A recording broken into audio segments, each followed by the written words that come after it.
Hello, Scablicators, and welcome to another episode of Tattooing for Beginners. This episode is going to cover a request I've gotten from hundreds of you about a 30-second method to setting up your tattoo machine. You want to get that set up real quick. Everything from your needles to your tubes to the machine itself. I'll go over all that stuff, show you the precautions you need to take. At the very end of the video, I will share a secret that I've used my whole career about how to mix your own ink if you're in a pinch, out of household items no less. Let's check it out. In order to get your 30-second setup, you're going to want to lay out all of your materials first. You want to get your hands relatively clean before you start. You don't want anything weird going on there, even though you're going to put them into gloves first. I like to wear black gloves. They're comfortable, they look totally cool, and that's really important to me. Yeah, okay. Now for maximum ink slingage, if your tube has one of these red erasers around it, you're going to want to take that right off. Just get rid of that, we don't need that. Now all of my tattoos I outline with a very, very tight 2. I highly recommend those. And before you set it up, you're going to want to make sure that the needle bar is very strong. So I like to put about a 34.5 degree bend into it. It shows the durability of the bar, and it also just customizes the curve, which I like to do. And once you do that, you're going to jam it right through the tube as hard as you possibly can. This is an outliner gun.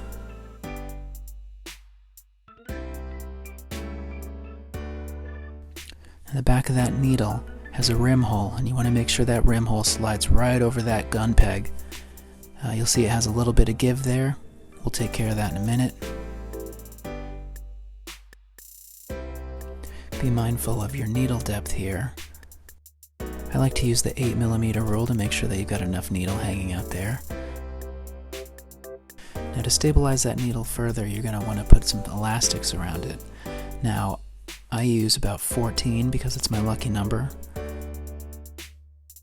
One thing that's important to keep all of your customers safe is to use one of these little tiny pecker sleeves, and that's just going to roll right over the tip of the machine so it protects the tube, so you can just use it over and over again without having to worry about anything. Just a little rinse after each tattoo and you're good to go, because you've got this little sleeve making sure that there aren't any sort of blood or ink or anything that's just squirting up the tube. It can be a little tricky to get this on, especially if your gloves are wet at all. Like mine were here. I had just worn them out to the shed to change the oil in my car.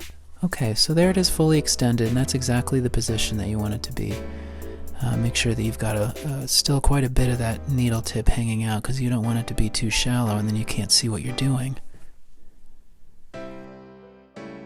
Ooh, it's sharp.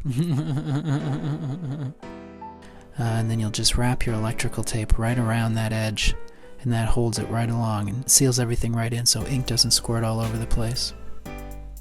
Now the last precaution we take to make sure that rim hole is nice and tight on that gun peg is to put one of these ink caps right over the tip, and you'll take one more elastic just to secure it. Then she's all set.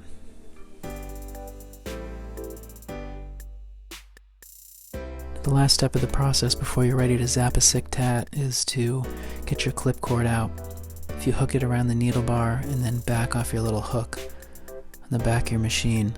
And then for one more level of stabilization for your needle bar, I like to give a couple wraps from some of the slack in the clip cord just around the whole shebang, and that really sets it off for me. Now, as promised, here's a little bonus tip.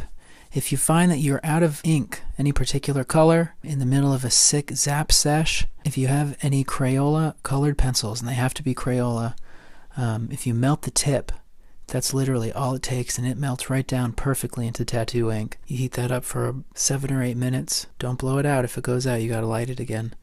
And before you know it, it's going to be raining ink. And the heat of the lighter will sterilize that ink, so it's perfectly safe. That's what I do all of my lining and shading with. All my black and gray work is just Crayola. That's really it.